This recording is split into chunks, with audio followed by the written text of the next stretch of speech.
Tá filmando. Rápido, senão a Gabi vai calar. Minha casa, ela tá numa situação muito crítica.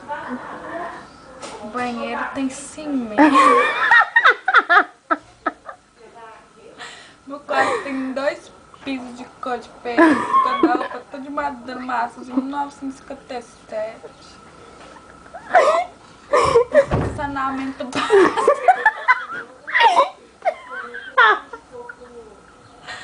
Cachorro não tem nem casa pra morar, é dorme lá no meu quarto. Poxa, eu fosse fedendo, mas não tenho o que falar. O cachorro! O que esse povo quer que eu faça, meu pai amado? Aí eu resolvi escrever uma cartinha pro Luciano Huck. Luciano Huck, eu quero a minha casa e eu quero com 2 andares. E o meu quarto vai ser lá em cima com suíta.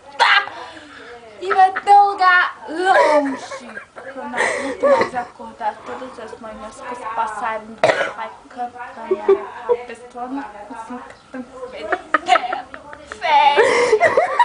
Aí eu vou parar de rir deles. Aí eu vou querer lá em cima.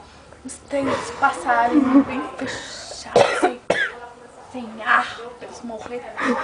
E pro meu cachorro vai ser um palácio grande, bem grande aquele palácio.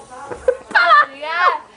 O meu cachorro com implante de dente, que engole a ração inteira e sai tudo que eu tenho que ficar limpando.